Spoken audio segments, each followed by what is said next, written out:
everyone, I'm Aishwarya Sunil and I'm here to talk about sharp power and China. Before I start talking about sharp power, I have a small question for you. How many times have you quoted information presented in meme format or news format on social media to support an argument with your parents, with anyone that you're having an argument with, without checking the authenticity of the information? Okay, I'll give you one example. Somewhat like, you know what? China efficiently curbed the pandemic. In fact, the Chinese government opened 2 to 3 hospitals during the pandemic days. If India had an administration like that of China, we wouldn't have been in such a deep crisis. Now, this message was one of the many examples I saw on social media during the last 2 months. Now, you'll understand the relevance of this example at the end of this video. So now let's directly jump into the meaning of sharp power. Sharp power, the term sharp power was coined by Christopher Walker and Jessica Ludwig of the National Endowment of Democracy, a think tank based in the US. Sharp power is a form of information warfare waged by the authoritarian powers of such as China and Russia to shape public perception across the country using communication formats such as social media. It intends to get into the minds of citizens of targeted democratic societies and seeks to control the political and information environment. It aims to penetrate in the democratic system by using economic sanctions, threats, various forms of pressure tactics on media houses or research institutions.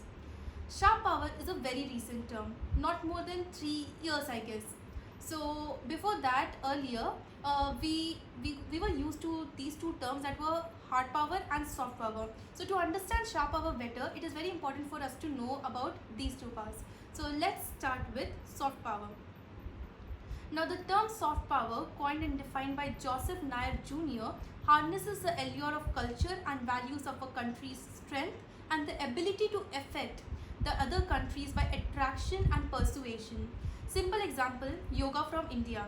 So a few days back we celebrated the World Yoga Day, which explains the impact yoga is creating in the entire world.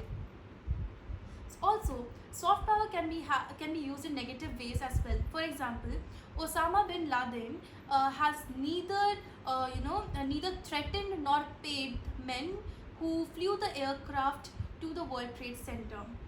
He had attracted them with his with his ideas. So soft power can be used for evil ends as well, but its means depend on positive attributes such as allure or such as persuasion or voluntarism. So now let's discuss about hard power. Hard power is when someone puts a gun to your face and says, okay, demands your wallet. So at this point of time, no one wants to listen what you're thinking or what you want. It's just the gun and you. So the best example would be 2003 Iraq and the US. But there's a thing, hard power has to have a good narration. So the Vietnam War.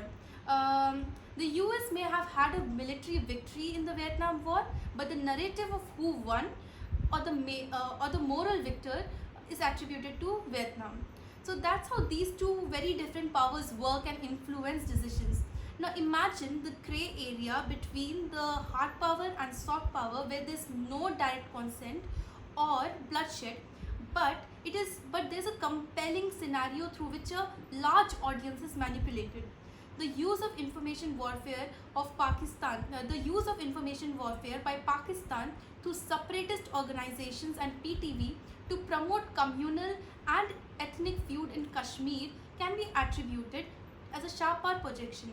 The point of sharing this piece of information is to bring awareness in terms of content that forces you to make judgments. In fact, after consuming this particular content I just spoke about, I urge you to read about this topic. And if you enter into a discussion with someone about China and you intend to use sharp power, do not quote using this video as reference. So democratic societies are more prone to providing opportunities for other countries to exert sharp power, since information, even hostile, gets shielded as fundamental freedom. I'm not saying that access to information is wrong, albeit we mustn't get in the trap of any sort of malign influence. So yeah, that was about sharp power. Hope you like this video. Thank you so much for listening.